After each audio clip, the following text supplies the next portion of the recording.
हे आहे आंबेघर धरण। या धरणातील स्पिल तुटल्यानं या धरणात साठवलेल्या पाण्याचा विसर्ग करणं गेल्या 4 वर्षापासून शक्य होत नाहीये। त्यामुळे सध्या तातडीची दुरुस्ती म्हणून हे धरण सरकारचं प्रमुख लक्ष आहे।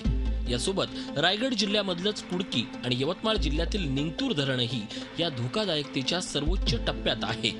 राज्यात सध्या 1302 धरणं आहेत। त्यापैकी 1226 धरणांच्या सुरक्षिततेचा पाहणी अहवाल सरकारला सादर करण्यात आला।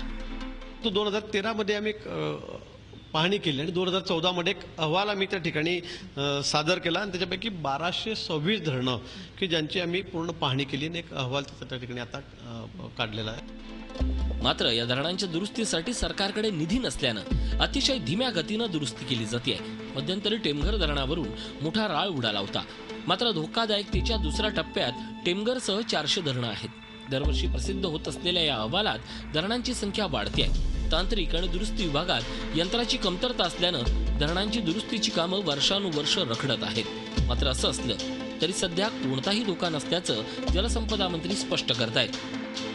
2 नंबरच्या कॅटेगरीमध्ये ही 400 धरणं येतात की त्याची दुरुस्ती करणं आवश्यक आहे आणि ते आम्ही आता प्राधान्याने त्या ठिकाणी हाती घेतलेलं आहे। परंतु यापुढे काही फार असा गंभीर धोका नाही धरणांना की आता काही परिस्थिती गोडावेल, वाईट परिस्थिती ओढावेल किंवा गंभीर परिस्थिती निर्माण असं नाही। सर्वाधिक धोकादायकतेच्या टप्प्यात राज्यातील 3 धरणं आहेत। त्यातील 2 धरणं तर रायगड जिल्ह्यात आहेत। मात्र आतापर्यंत झालेल्या विविध चर्चांमध्ये या धरणांची नावं चालली नाहीत। संघटनेच्या अहवालात आता ही नावं समोर आली आहेत। त्यातच या धरणांच्या दुरुस्तीकडे दुर्लक्ष होत असेल तर प्रकरणाचं गांभीर्यही वाढत चाललंय। नाशिकहून योगेश खरे आणि मुंबईहून देवेंद्र कोलटकरसह bureau report Zee media. Zee 24 तास रहा एक पाऊल पुढे।